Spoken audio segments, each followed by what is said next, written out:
대종고 스님 서장 오늘 책거리입니다. 회양. 오늘 보면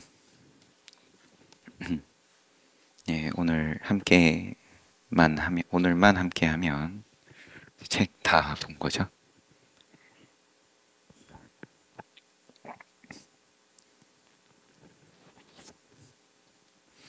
어제 보던 편지 보산 최 장로에게 어떤 말씀을 하고 계셨냐?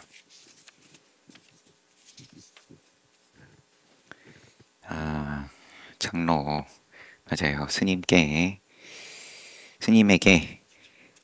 어떻게 이제 선지식의 입장에서 어떻게 수행을 지도를 해야 되는지 그런 거를 보여주고 있었습니다.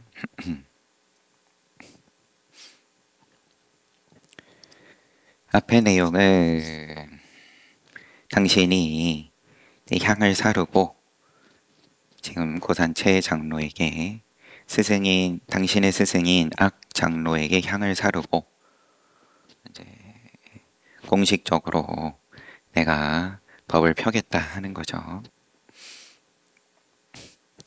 이왕 이 일을 맡은 바에는 반드시 원대한 안목으로 철두철미하게 해야 한다. 평소에 실제로 증득하고 실제로 깨달은 한 수를 지니고 자기 방편으로 방장실에서 단정하게 머물면서 마치 120근 짐을 지고 외나무 다리 지나가는 것처럼 해야 한다.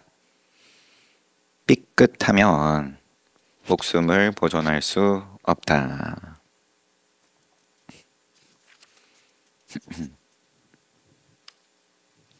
이 일을 함에 있어서 예전 위산 선사께서는 5가지 인연이 있어야 비로소 성취된다고 하셨다. 아무나 하는 게 아니다. 5가지 말씀하시는 것이 외호연, 단월연, 납자연, 토지연, 도연. 간단하게는 복과 공덕을 두루 갖추어야 할 수 있는 일이다.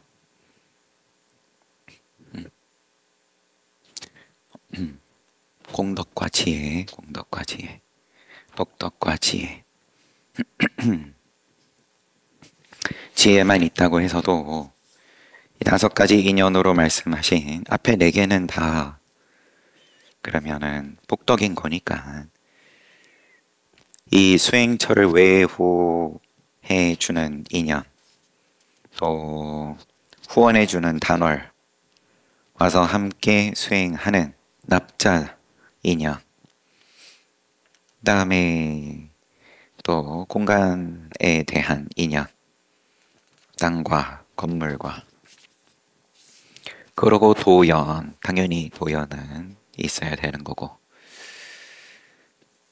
뜻자하니 어사대 조공은 그대를 요청한 당사자고, 치정사업 전공은 그대를 절에 들어가게 보내신 분이니 이 2분은 천하의 선비라. 이로써 보건대 그대에게 5가지 연이 적으나마 갖추어짐이로다. 또한 내가 당신 있는 지역에서 이쪽에 오는 사람들에게 소식을 듣는다. 법석의 번성함을 칭찬하는 소식을 늘 듣고 있다.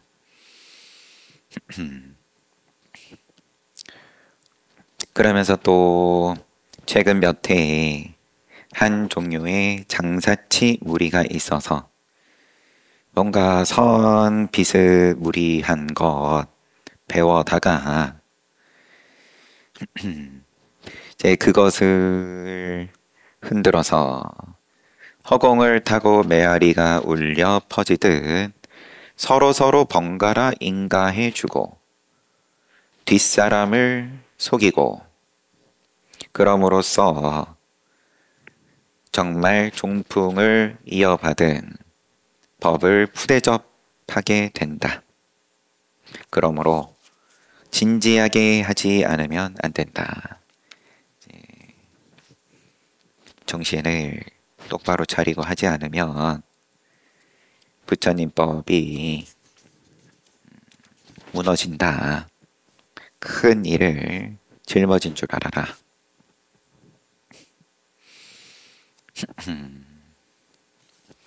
납자가 방장실 가운데 이르거든. 그 법을 물어왔다. 누군가가. 칼씀을 반드시 요긴하게 할지언정 진흙에 물이 스며들듯 해서는 안 되느니라. 저 설봉공 선사가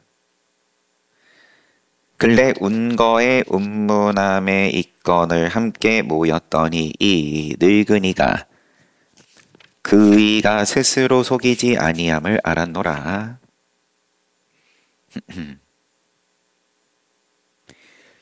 저 인용은 아닙니다. 저 설봉공 선사가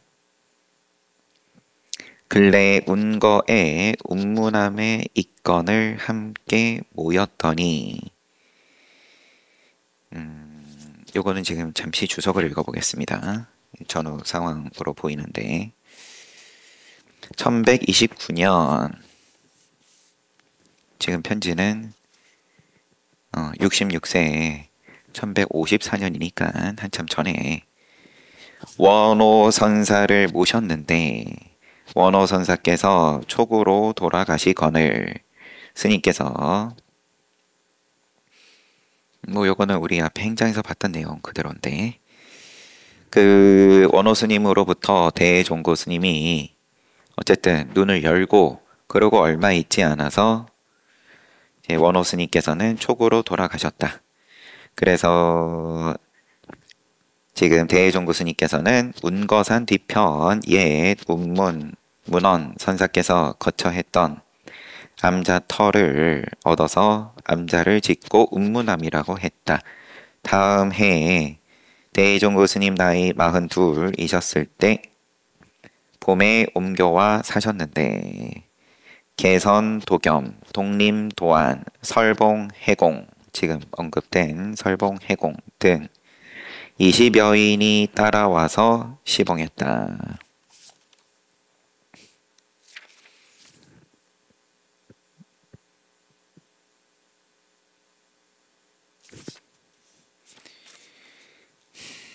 운거의 운문함에 이건을 함께 모였더니 이 늙은이가 그이가 스스로 속이지 아니함을 알았노라. 불법 가운데 사람이었기에 안목이 있는 사람이어서 그저 부분돌이로서 그에게 주었더니 그 뒤에 스스로 다른 곳으로 가 있으면서도 대법을 이미 밝힌 이상은 지난번 받아갔었던 도리로서 한동안 틀림없이 덕을 입고서야 비로소 내가 불법을 인정으로 여기지 않았음을 알고 지난해 어록한지를 보내왔기에 살펴보니 엎어지고 자빠지는 한순간도 임재의 종지를 잃지 않았더라. 이제 대중초소 가운데 보내두어서 납자들과 더불어 보게 하고 이 늙은이가 이 때문에 붓을 주물러 그 발문을 써서 일부러 널리 알리어 본분 납자로 하여금 장래에 설법하는 격식을 삼게 하였노라. 당신 이야기도 또 한 가지 보여주시면서 그러니까 아마 전체적인 내용을 보건대 내가 한참 그러면은 원어급근 스님 떠나고 그리고 공부 막 한 직후에 대종고 스님께서 그때 그러면은 함께 수행하겠다고 모여들었던 20여인 가운데 설봉공 선사가 있어서 그때 당시에 전혀 인정을 대하지 않고 법으로서만 대했다. 왜냐하면은 설봉공 이 늙은이가 이 늙은이는 대종고 당신을 지칭하는 거고 내가 그이가 스스로 속이지 아니함을 알았노라. 아, 뭔가 그래도 눈뜬 바가 있기 때문에 내가 전혀 인정으로 대하지 않았다. 불법 가운데 사람이었기에 본분도리로서 그에게 줬더니 그 뒤에 스스로 다른 곳으로 가 있으면서도 헤어지고 나서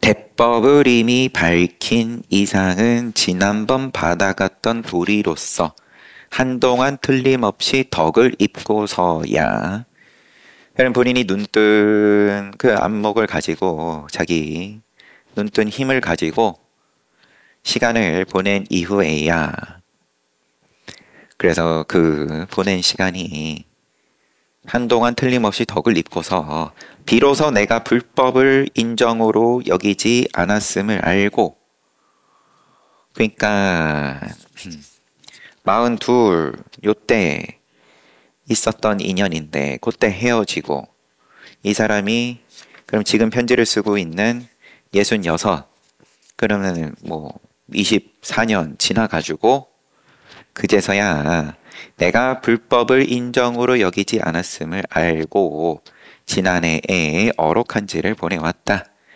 그러고 보아하니까 엎어지고 자빠지는 한순간도 임재의 종지를 잃지 않은 이제 그런 게 담겨 있는 어록이더라. 그래가지고 내가 여기에 발문 써서 널리 알린다. 장래에 설법하는 격식을 삼게 했다.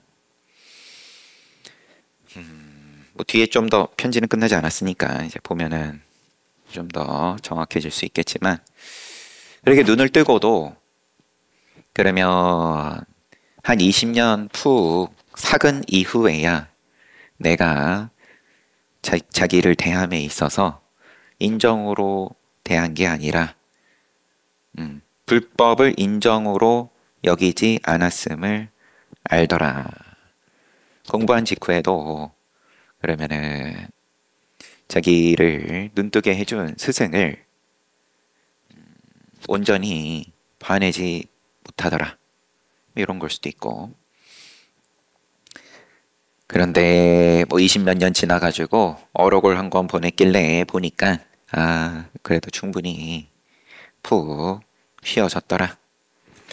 만약 이 늙은이로 하여금 처음에 그 일을 위해서 찌느게 물이 스며들듯 높아선을 말했던들 눈이 열린 뒤에 결국 나를 꾸짖었으면 의심할 바 없으리라. 그런 까닭에 고덕이 이르시기를 나는 선사의 도덕을 중요시 여기지 않고 오직 선사께서 나를 위하여 다 들추어내어 자세히 말씀해 주시지 아니함을 소중히 여기나니 만약 나를 위해 다 말씀하셨던들 어찌 오늘이 있으리요라고 고덕도 말씀하셨다.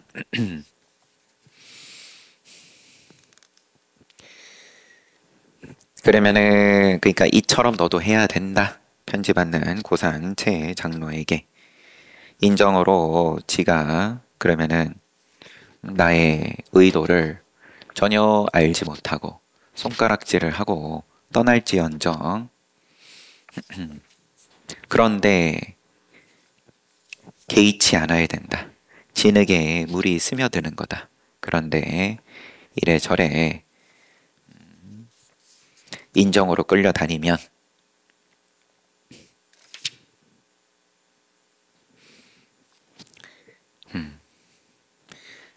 바로 이 이치니라. 조주께서 이르시되 만약 노승으로 하여금 저들의 근기를 따라 사람을 응접하였을진데 저절로 3승 23승 12분교가 만들어져서 그들을 대접해 끝냈을 것이니 노승의 이곳은 오직 본분사로 사람을 상대함이요. 만일 상대할 수 없더라도 응당 배우는 이의 근기와 성품이 영리치 못하고 우둔할 뿐이라.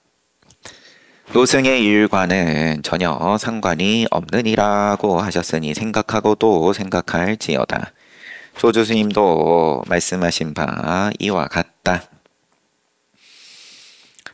상대를 보고 거기에 맞춰서 응접을 했을 것 같으면 이제 부처님의 법이 3승 12분교인데 그러면 저 밑바닥부터 그러면 최상승법까지 그 눈높이 가르침일 텐데 그들을 대접해 끝냈을 것이니 그런데 노승의 이곳은 오직 본분사로 사람을 상대할 뿐이다.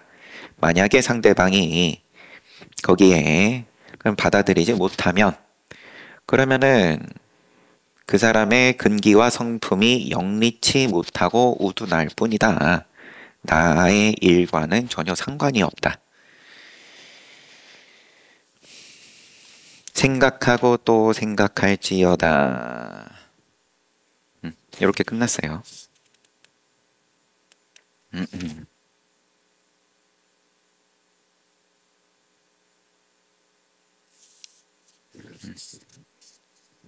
편지도 끝나고 책도 끝나고 뭐 뒤에 이제 후기. 이 후기는 문창은 그 이 책을 편지 모아가지고 이제 간행을 한 그때 그 인연이죠. 대선사께서 설법하신 지 40여 년에 언구가 천하를 가득하였지만 평상시에 참문학도들의 채집하여 기록한 것을 편집함을 허락지 않으시다가 납자들이 개인적으로 몸소 전하여 베껴 써서 드디어 책을 이루었음이라. 대선사께서는 살아계실 당시에 이것을 책 내는 걸 허락하지 않으셨는데 네 돌아가신 후겠죠.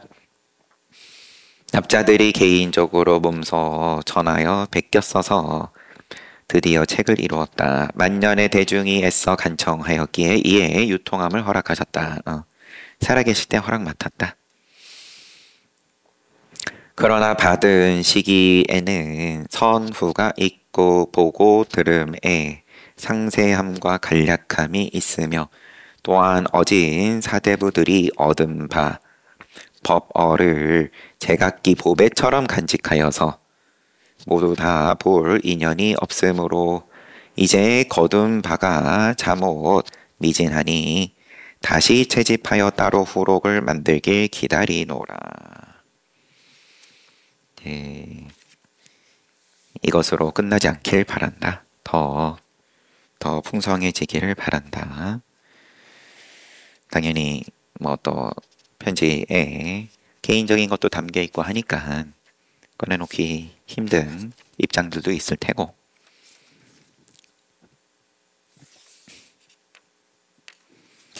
마무리를 지으면서 요거는 이제 이 번역하고 또 해설을 하신 청림지상 스님 말씀인데 요거는 넘어가고요. 앞부분에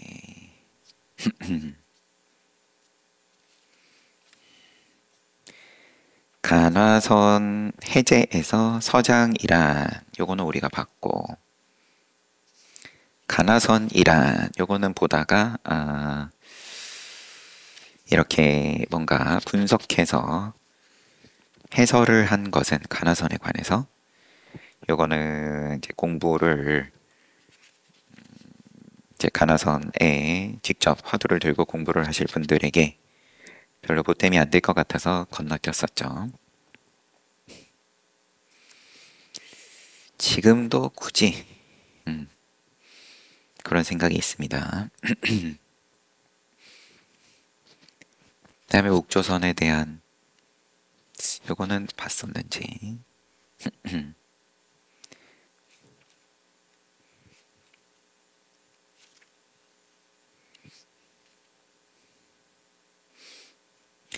예순두 편의 서신 가운데 제접하여 교화한 대상은 승려 2명, 여성 1명. 세 부인이 있었죠. 여성은. 제외하고는 모두 다 당시의 지식인이자 관료들이다. 책은 여기까지 보겠습니다.